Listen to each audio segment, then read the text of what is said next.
Hey guys, welcome back to the channel, and today I'm going to be repotting these two of cuttings which I took a while ago because the other day when I was out here checking on my plants I couldn't really record because I had to go to work. Because this is a clear pot, and I noticed roots growing on both of these cuttings.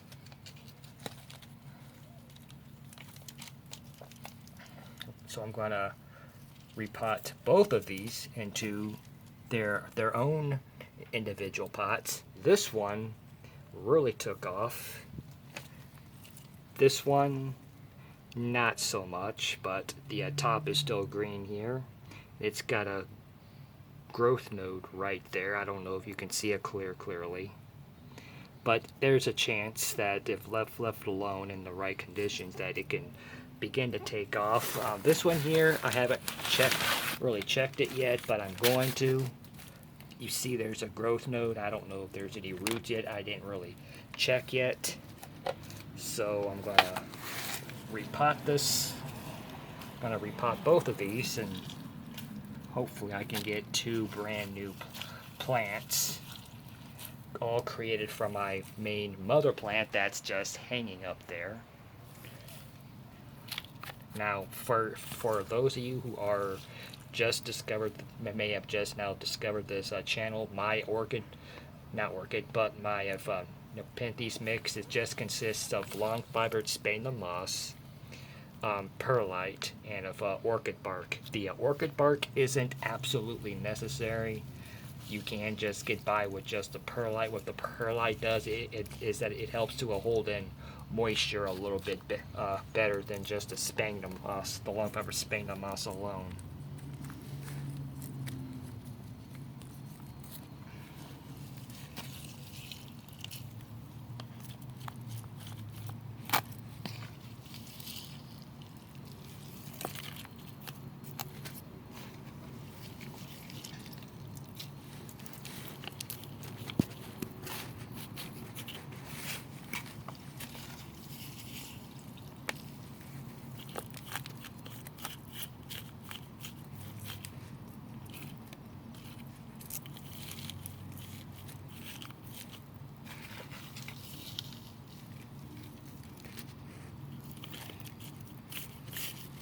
When you have repot Nepenthes, you stay away from peat moss because of some Nepenthes can actually grow in peat moss, but if you're not completely sure which species and or hybrid can grow in peat moss, I would just avoid it altogether. Better safe than sorry. I'm not 100% certain myself, but why take the chance? If you're Nepenthes, all Nepenthes are going to have black roots, so don't be don't be shocked when you see that. Because a lot of Nepenthes grow as epiphytes.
Now, when I took the cuttings, I did not use any of rooting hormone, but you can use rooting hormone, but it'll just take a little bit longer if you don't use it.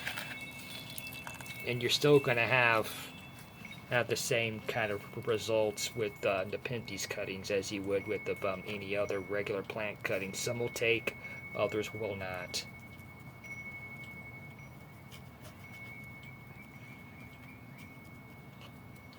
Okay, let's see what we have here going on with you guys here.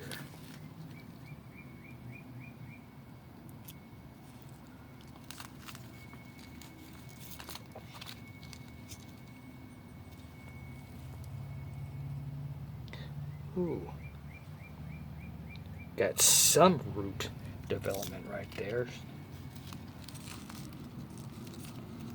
Just gonna keep you guys in here for a little bit longer.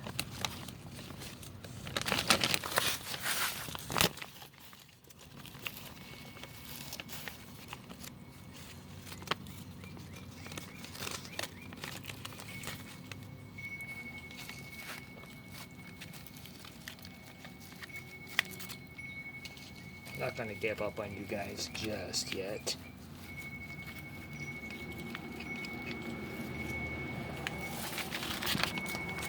See root development growing on the one with the growth right there.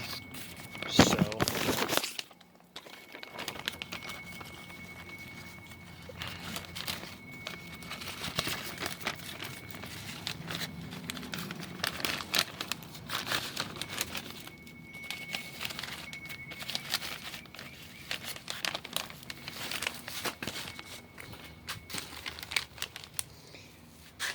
okay, now this is my Drosera capensis. Now here is my Drosera capensis plant, and I see that it too needs some repot, which I have been neglecting. When it comes to Drosera capensis, you can actually grow it in peat moss or long fiber sphagnum moss. Since I got some leftover long fiber sphagnum moss here, I'm just gonna go ahead and use it.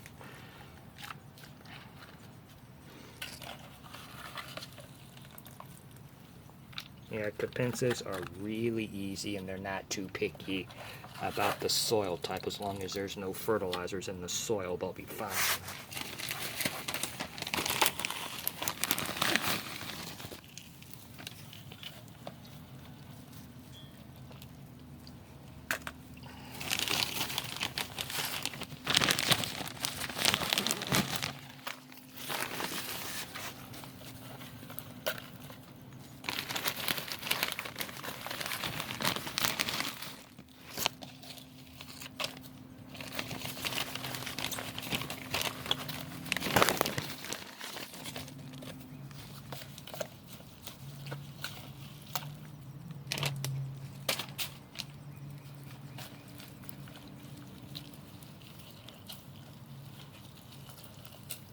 Just want to add a little bit of perlite in here.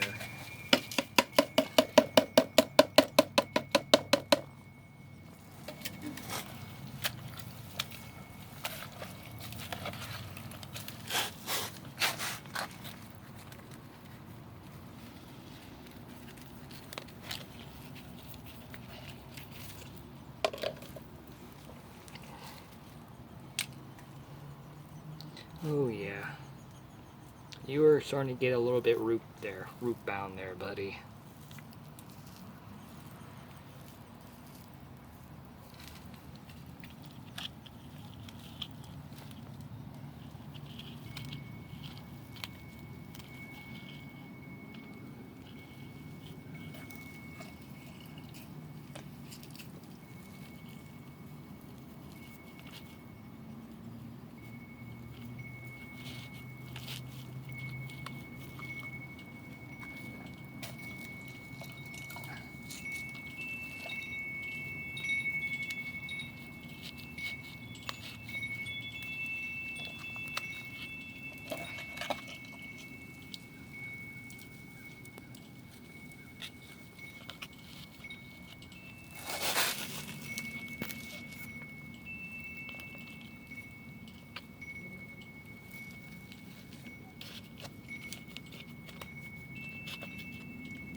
Okay.